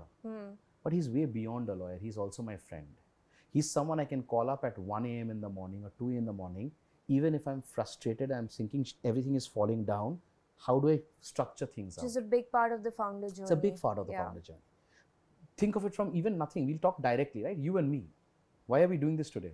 Had you and I not resonated with each other as individuals, why would you need to bother to invite me to your show? No, of course. You wouldn't. Yeah. It's when you go above and beyond. When you see something slightly different. Yeah. Why would I spend my time, which could be valuable, billable time as they call it, with you? Yeah. Because I resonated with you beyond a client. Yes. I think that's the USP of our firm. That's the USP that trickles down from the top. All of us as co-founders have the same ideology. It trickles down from the tops to say कि भाई हम law firm नहीं बना रहे, हम एक organization बना रहे जो एक legacy होगा, which will stay much beyond us, which is going to be the founder's best friend. और आपने legacy के बारे में भी बात करी है, on how what it takes for an individual to build a legacy. नहीं, आप मुझे एक बात बताओ. No, I have to answer before this. Sorry, hold your question. I have not answered the earlier question. Your question was, how do I resonate to that founder to know who will make it, who will not make it? Yes. That has changed. Firstly, is it a part of your, is that something you have to do? It's something that I do now because I don't want to take on everybody and anybody as a mandate. Right. That's why I said mahal matters. Great. हर चीज में ना सच्चाई है. Mahal matters. बिल्कुल. So when I started, I told you, I need every mandate possible. Yeah. So for me, the character DNA of the founder was much lesser a concern. My Okay. immediate concern was कि boss ये 50,000 रुपए आ गया ना मेरे 3 बंदों को पगार निकल सकता है. Right. Yeah. So the thought process changes, Yeah. evolves. Today, where we are in a stage where we have Yeah. the luxury to choose the mandates we want to take, Yeah. a lot of our thoughts come into play. Yeah. You're looking for quality. You're looking for integrity. You're looking for sustainability. Yeah. You're looking for intellectual compatibility. Yeah. You're looking for respect. You're looking for the thought process to say that you're equals. The biggest problem, and you come from a service provider background, Yeah. the client always thinks he or she is superior to the Is service above provider. you. Yeah. We Yeah. don't work in the fundamental philosophy. We don't take a mandate where we believe the client is doing a favor to us. We are perhaps the only firm who has fired clients in the middle of a situation because we thought, and I have had a situation where a particular client made my colleagues cry. And I'm very particular about self-respect for my people. And I remember one of my, she's a partner today, that time she was a senior associate. And I remember her talking to me, and suddenly I heard her literally weeping in the middle of the night. And I was like, why are you crying? And then I heard what had happened. And that client had gone across and questioned the self-respect of my colleague. Okay. Now, there are two ways of looking at it. There was a big mandate. So I Okay. could have looked at it and say that this is my mandate. Huh. I would tell my colleague, bite the bullet, big Huh. deal, get the deal done, put the money in the bank, let's go ahead and move on. Or if I'm building a legacy, Medha, that self-respect is priceless. Right. Because if he has, if the client has questioned her self-respect today, the client will question her self-respect tomorrow. Always. Always. No amount of mandate, no amount of money Yeah. can go across and allow me to do that. Why I say a lot of it is directly proportionate to your condition, your circumstances. Something like a self-respect is non-negotiable. But there are various other aspects, right? For the founder to say, like you asked, how do you know which founder will click? There is no magic mantra. No, but There is no formula.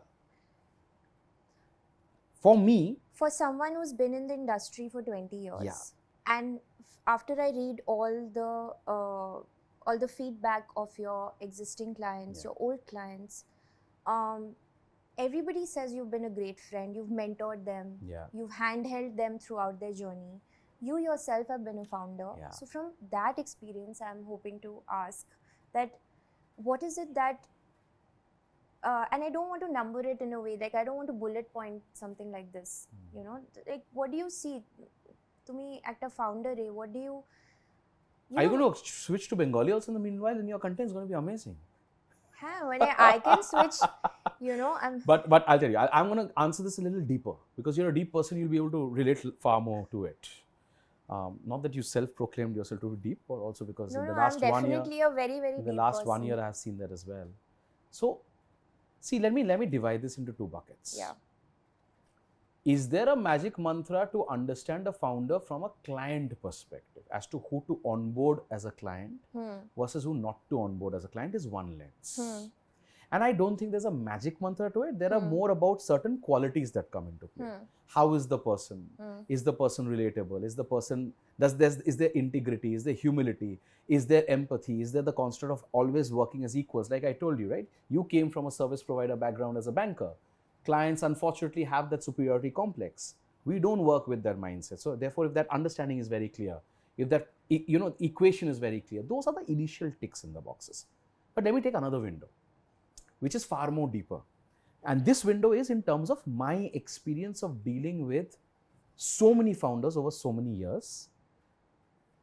And I will talk about mostly while 20 years of doing this, but let me talk about the 7 years of doing this as a founder. Because my journey in Vertices as a founder, being a counsel or a confidant for founders is what matters the most to me in terms of my learning curve. So let me talk about what that outlines in terms of qualities that one can see in founders, where you believe that one can be above another because of XYZ, not for anything which is superficial, for far more depth. Or maybe you a founder with whom you feel that, okay, I can make it work with this person and we can reach, somewhere. So the first and foremost thing I think is the DNA. I think DNA makes and thinks and creates everything in life. What do I mean by DNA? I mean by DNA a lot of fitment, mental fitment, thought process oriented fitment, spiritual fitment, not in terms of superficial conversation. How do you understand what a founder is? You see that person and you realize that there is a spark in the person. You see that person and you realize that the person is wanting to create an impact. See, a lot of people become an entrepreneur for what? The fundamental element of being an entrepreneur is you're the closest, Medha, to actually making a tangible impact. Let me start by the basic tangible impact. Yeah. In your role as an entrepreneur, I'm not even going to go too much into it. Yeah. But the first tangible impact that you have made as an entrepreneur is the ability to provide employment and Right. generate employment. Right. People undermine the first tangible impact. You have created an ability of a platform where there are livelihoods dependent on. Yes. And that is a very serious accountability. Yeah. That is a very serious tangible impact. Absolutely. Yeah. So imagine that bit. Yeah. And now multiply that into various other aspects. So there are founders who are building things not just from the perspective of growth of the team, but impact in terms of the society, impacts in terms of the ecosystem, impact in terms of sustainable constructs. Let's talk about, I'll talk about two different perspectives of two different sectors. Yeah. Very crazy, right? There is a founder in a sector as grassroots and as deep entrenched as microfinance. Okay. And the impact that microfinance can do, Yeah. where there was no ability of credit. Yeah. And these are the founders who made that possible Huh. for your domestic servants, even lower than that level of threshold, Yeah. people to have a sustainable livelihood, Yeah. to be able to build something of their own. Yeah. And parallelly look at someone who's building a new age, climate tech based company, which is dealing with a lot in terms of climate management, lot in terms of sustainable ecosystem and the ecological aspect. That has long-term societal changes and societal impacts. Is this any different from this? Of course, in terms of work, completely different. But is the DNA the same? Okay. This is what I call about DNA, right? DNA matching. So there's So a purpose. There's a purpose. There are founders, and there's nothing wrong in that. There's nothing wrong or right in that. There are founders who are also going to build a company with the objective that I am building to sell. Okay. I am building to create an exit. Is there anything wrong with it? Absolutely not. Because when you build something, you're also building for wealth creation.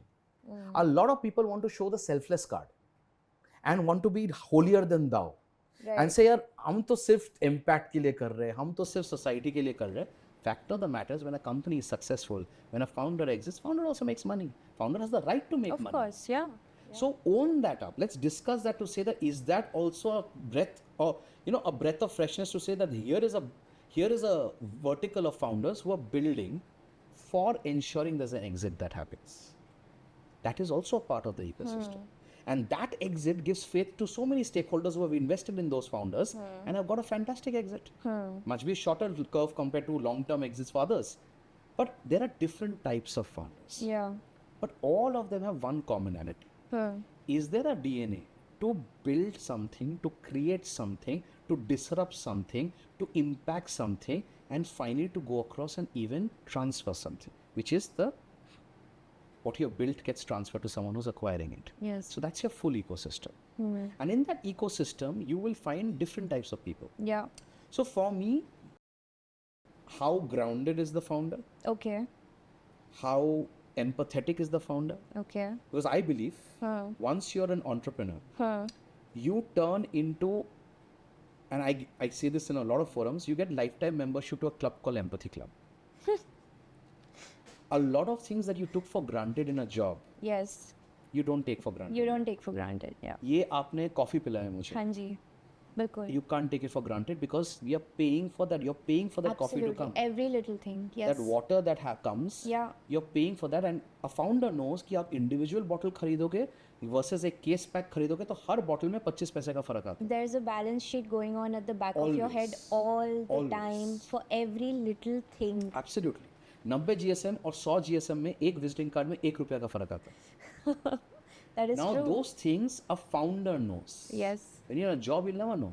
Yeah. अब तो card distribute करते रहोगे. हाँ बिल्कुल. Founder सोच रहा है every बार वो कार्ड जा रहा है तो यार मतलब अच्छा मेरा इम्पैक्ट में इतना ये जितना जा रहा है company- ROI कैसे आएगा. कंपनी पैसा दे रही है. Yeah. So I think that DNA of humility, that DNA of honesty, that DNA of hustling, that DNA of frugality, Yeah. all of those aspects come in to say that this is what is being built Yeah. as a character and DNA of that person in Yeah. totality. Yeah. And when I relate to that, Yeah. I know this is a founder who will do well. This is a founder who will create magic. You're saying humility goes a long way. Humility is everything. Humility is everything. Humility is again mistaken at times with the mindset to say underplaying. Humility is not underplaying. You should shout out your achievements. You should scream out what you have achieved. Humility is that after you have achieved, are you still a good human being? Are you still going to talk nicely with people? Are you still going to go across and show respect to everyone? Are you going to be respectful to that toilet cleaner in your office? Because if he does not come and you don't feed into his ego also, your clients will get a dirty toilet. So as a founder, you have to realize you're in the business of ego management. From the top of the food chain to the lowest of the food chain, Absolutely. everyone's ego matters. Yeah. So today you're a founder. Let's assume for a second you're not managing the ego of your, let's say, vertical head. Or you're not managing the ego of your cleaning boy. Yeah. The vertical head will impact your business. Yeah. The cleaning boy will impact your functioning. No, everything is important. Everything is impacts you directly. Exactly. Yeah. So you have to connect the dots. Yeah. So people should not misplace humility for underplaying. A lot of people try to say humility is also modesty. Right. Humility is not modesty. Humility is being successful and yet being good. Successful and yet being nice. Successful and yet being pleasant. Don't let the success go to your head. I know the best of the best founders. I know founders who are in Shark Tank today, who have Right. been with us from day one when they were, just building their company. Yeah. I know people who have built unicorns, Yeah. who have been with us from the time they came with the first document of the company. Yeah. I've seen people grow. Yeah. In that both contexts, I've seen fantastic people, no matter how big they are, how celebrated they are, Yeah. they're still absolutely grounded. They're Right. good human beings. Yeah. I've also seen people who have seen slight taste of success and suddenly the DNA has changed and you can't recognize the person. Right. So when you realize those kind of people, then you say that यार यहाँ मेरा fundamentally कोई issue है. शीशे में दरार वाला construct है. तो जितना भी आप डाल दो वहाँ पे makeup वो जाने वाला है नहीं. So then we are like, these are not the kind of people you want to work with. Because we are very good with our work. We are not modest about our work. But we are very good human beings also. Perhaps the reason you see so much of conversation of our clients talking much of about us. goodwill. So much of goodwill. Being spoken about. And in public platforms. In public platforms, yeah. So our earning is not because we are just a good lawyer. Like, वो समझ आता है, review जब बोलने के लिए लिखवाते हैं, बोल के लिखवाया या I mean, like, if a testimonial has to be told to be given, what's the point? then it's not a testimonial. It's not a testimonial. A testimonial is something that comes organically. Yeah. And the true test of actual success is when that client from that founder's agreement till an IPO Yeah. has been with you and you've Yeah. been through that entire journey. Yeah. So for us, that's what's important. And that's continuity for us. You have a team of 80 people across 3 cities, Haan. and that would be handling a lot of clients. Yeah. I want to know, and I want you to advise young founders, especially people who've, say, left litigation, such as you, and then try to find their own practice. You say young, when you say young founders, you mean young advisors or young lawyers who want to start a firm of advisory Young business? lawyers who've just started or who want to start a firm of their own. Young lawyers, young investment bankers, young advisors basically, in the Young advisory advisors, business. yes. Fair, okay. Now, how do you manage? I want you to share about your most difficult, one of the most difficult situations with a client, and how did you handle that? So I'm going to share two things. Okay, I'm going to Yeah. split this into two parts. Yeah. One, I will share a most difficult situation personally Okay. in the founder journey of my own venture, Yes. and I'm going to talk about a client venture. There's Yes. actually, it's more than difficult, it was amusing, but I'll first talk about. So I'm a firm believer of a philosophy, and that philosophy is, and I've spoken about this, for me, the most obvious, Medha, is the least obvious. Yes. And this is a motto that I live with. Because whatever you think is the most obvious, whatever you think is going to easily happen, whatever you think is absolutely available to you, Yeah. is the least obvious. Yeah. So I'll give you an anecdote Yeah. and how it panned out in real life for me. Yeah. So I was in this nice big conversation with some nice conference, some university where I was invited, and a whole bunch of people there. And somebody asked me this question during my conversation and my thought process of founders, Yeah. entrepreneurship journey, Yeah. lots of stuff that I generally talk and advise about. One of them advised me, Vinayak, you've built a good firm, Yeah. reasonably quick, reasonably in a short vintage, and doing reasonably well. And it's known in the founder circuit, it's known in the legal circuit as one of the go-to young firms Yeah. under 10 years of existence. So I said, yeah, God's been kind, yeah. So he said, no, it's of course not beyond God, right? It's what do you do? So he's like, how do you build a business? What you're asking about, right? How do you build a business? How do you make it successful? So I smiled. I said, yeah, it's very easy, dude. So he said, how? So I said, see, you have to make a business plan. So he's like, okay. I said, you understand a business plan? He said, yeah. So I said, make a business plan. So Medha, you understand I've business plan? watched all your interviews, so I know what you're going to say. So you know what I want to say. Yes. But maybe your audience hasn't. You're too kind. So hopefully for your viewers, I'm going to repeat this for a second, if you don't mind, that is. No, of course, this is your stage. Because I don't think your team sitting here beautifully have also heard this. Let's entertain them as well, right? So a business plan at the end of the day is very easy, right? You create, so I said you make a list of your most obvious support system. You make a list of your most obvious friends, families, fools who is going to go across and invest in you. You make a list of your most obvious team members who are going to be there in that venture for you. You make a list of your most obvious cash flows, jahan se sabse pehla paisa aayega. Your most obvious customers. And then you make a cash flow system for 3 years, year 1, year 2, year 3. And you know how your business is going to evolve. So he said, okay. I said, that's where you build a business plan. That's how you create a business. So he got a little disappointed. And he's like, अच्छा ये तो मतलब बहुत generic बात था, पता नहीं क्या था. He sat down. I said, wait, भाई, उठ जा, बैठ मत. I said, you made that business plan? He said, yeah. Your most obvious lists are all done. Your most obvious support system, your most obvious customer, your most obvious clients, your most obvious cash flow, Yeah. your most obvious team. Yeah. I said, yeah. ऐसा वो paper को ले, उसको fold कर, उसको एक और बार fold कर, फाड़, फेंक दे. So now your most obvious team is gone, your most obvious support system is gone, your most obvious customers are gone, your most obvious cash flows are gone, everything is gone. Can you still go across and build it? Can you still go across and create something? And if you have that hustle in you, if you have that madness in you, then you should go across and build. So for all your viewers who want to do this, I'm sharing a personal incident. When we started, I told you we started with 4 people. Yeah. But before we hired the 4th person, there was one more person who was supposed to join with us. And he was a part of the core team. He was a part of the full thing that we discussed, the business plan that we discussed, everything. Yeah. In fact, I remember the first day, we were going to make a pitch to a client, me and another co-founder of mine. Yeah. And I had told this other person, Yeah. यार तू जाके कुछ office space देख ले, हमारा budget इतना ही है. See what you like and we'll go with your judgment, your Yeah. trust. And just before me and my co-founders entering that client's office, I get a call. Yeah. So I talked to this, I think it's my, I like, हाँ यार तू बेटा निकल गया, तो he's my junior, so I was to speak like that. बेटा निकल गया तूने, have you seen that place? So he's like, VP, I wanted to talk to you. So I said, हाँ बोल. So he's like, yeah, VP, I won't be joining you. Oh. And this was on day 1 of my venture. Oh my God. Day 1 when we had made the plan. Day 1 when he had sat through the whole planning. Yeah. And then said, I will not be joining you. Now, 2 चीज़ हो सकता था उसमें. एक हो सकता था कि यार that impacts me so badly Yeah. that I am like in a shock कि भाई जिन लोगों के साथ मैंने टाइम पूरा स्पेंड करके बनाने का सोचा वही बंदा निकल गया.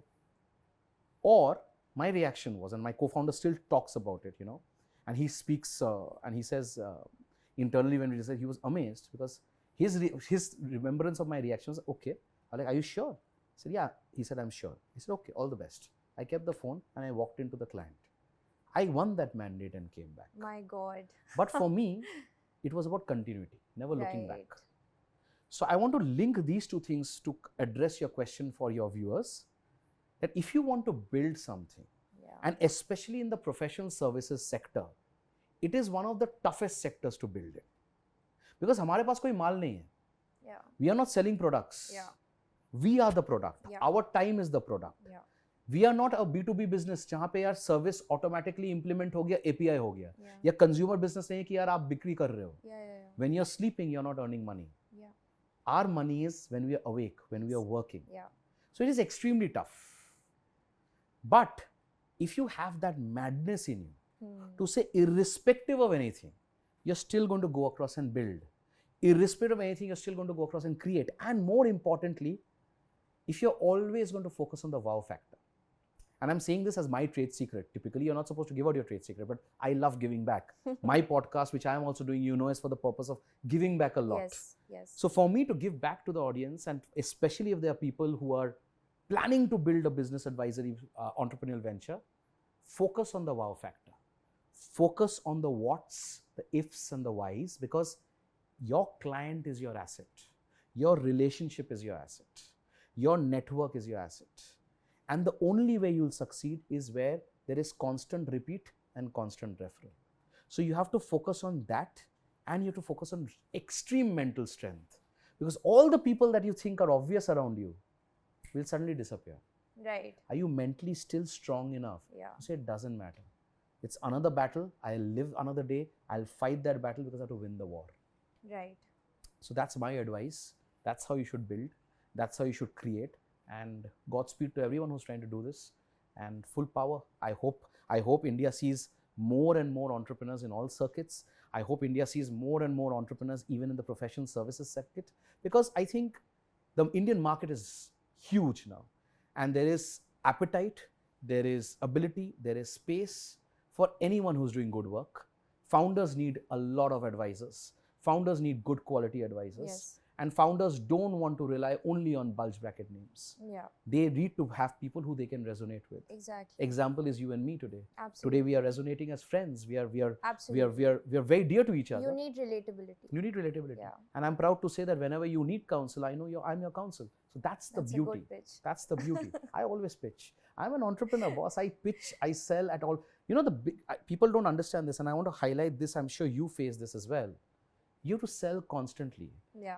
And the largest sell that you have to do is not for client mandates. The largest sell that you have to do is in terms of even your own employees. Yeah. Your Always. own your own cohort of people. All Like the time. I keep saying that I have to serenade every time.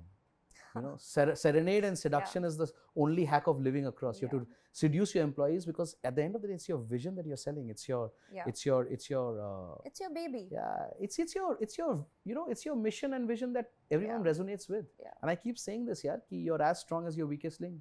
अकेले आप एक नाव बनाओगे, इकट्ठे आप एक बहुत बड़ा जहाज बनाओगे. नाव और जहाज में ना आपका जर्नी का फर्क जमीन आसमान का हो जाता है. That's the way I take it, and that's the way I would like to leave it at. On that note, I would again like to thank you for coming here, giving me your time.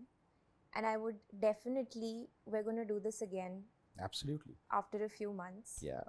And we're going to talk other details. Yeah. Because there are a lot of things I think we've just spoken about. It's just the tip of the iceberg. Yeah. And No, I'm sure there's too much to do, and I know that your podcast is going to be like super successful. I love what you're doing. I love your vibe. I've told you this earlier as well. I think you're an absolute blessed person, and you're a very good human being. And Godspeed to you. And yes, both your and my podcast is going to launch around the same time. So maybe one point of time in future we'll collab. Absolutely, inshallah. I'm still waiting to know the name of your podcast the day you decide. I hope I'm one of the first to know. Well, after you scraped it off, I think we are still in a very much of a brainstorm stage. But I think after the recent suggestion that you made, I think you're only going to be registering a trademark for it. See, it wasn't a pitch, guys. It always works. Signing off. Thank you, Medha. It's an absolute pleasure. Really, really appreciate it. Pleasure's all mine. Thank you for having me over. you.